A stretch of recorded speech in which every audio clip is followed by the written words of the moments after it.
Polytechnic first year অর্থাৎ জেক্সপোর যে সমস্ত স্টুডেন্টরা তোমরা প্রথম ফেজে কলেজ পেয়েছিলে এবং অটো আপগ্রেডেশন করেছিলে, তো তোমাদের যখন আজকে সেকেন্ড ফেজের রেজাল্ট প্রকাশিত হয় তখন প্রোফাইলের নিচে তোমাদের কোনো সিট অ্যালটমেন্টের অপশন শো করছিল না। তারপরে তোমাদের সিট অ্যালটমেন্টের অপশন দেওয়া হয়, কিন্তু তোমাদের প্রবলেম হলো এটা যে তোমরা যখন সেই অপশনে ক্লিক করছো তোমাদের একটি নতুন কাউন্সিলিং স্ট্যাটাস দেখাচ্ছে যে তুমি কাউন্সিলিং প্রসেস থেকে তোমাকে বের করে দেওয়া হয়েছে। তো এখন তোমাদের কি করা দরকার বা এটা কেন তোমাদের দেখাচ্ছে পুরোটাই তোমাদেরকে ডিটেলসে দেখিয়ে দেবো। তো প্রথমেই দেখো, তুমি যখন লগ ইন করছো তো তোমাদের এখানে দেখো যে কাউন্সিলিং স্ট্যাটাস, এটা বলা হচ্ছে যে you are out of the counselling process since you have not taken any action even after allotment of seat.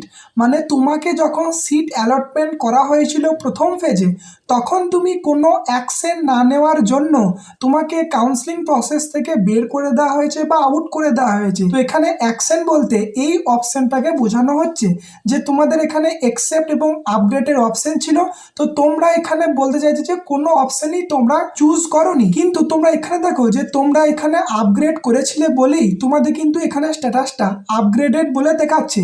এবং তোমরা যারা অ্যাকসেপ্ট করেছিলে এবং কলেজে অ্যাডমিশন নিয়ে নিয়েছো তোমাদের এটা দেখাবে অ্যাডমিটেড বলে। তো এখানে যেটা তোমাদের লেখা হয়েছে এটা কিন্তু তুমি যে অনুযায়ী করেছো সেটা কিন্তু একদম কারেক্ট নয়। তো এটা হলো তোমাদের ওয়েবসাইটের ফল্ট।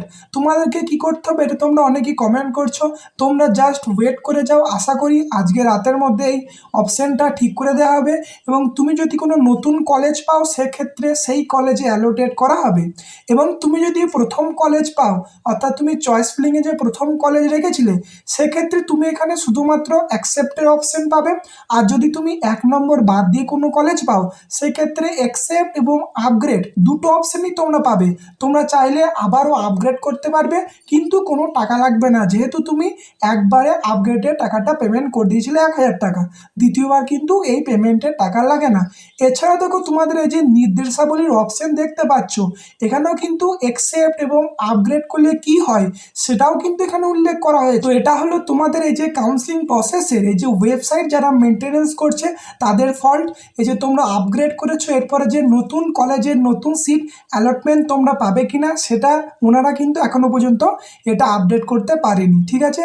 তো যখন তোমরা এটা দেখতে পাবে বা নতুন কলেজ পাবে তখন কিন্তু তোমরা ভালোভাবে চেক করে নেবে এবং এখানে তোমার অ্যাকসেপ্ট এবং আপগ্রেডের অপশন চলে আসবে, তখন তোমার যেটা মন হবে তুমি কিন্তু সেটা করতে পারবে। এবং দেখো অ্যাকসেপ্ট কারা করবে আপগ্রেড কারা করবে এই রিলেটেড অলরেডি আমি আগের ভিডিওতে দেখিয়ে দিয়েছি, তো সেই থেকে তোমরা কিন্তু প্রসেসটা কমপ্লিট করতে পারবে। এই ভিডিওটি এতটুকুই, ধন্যবাদ।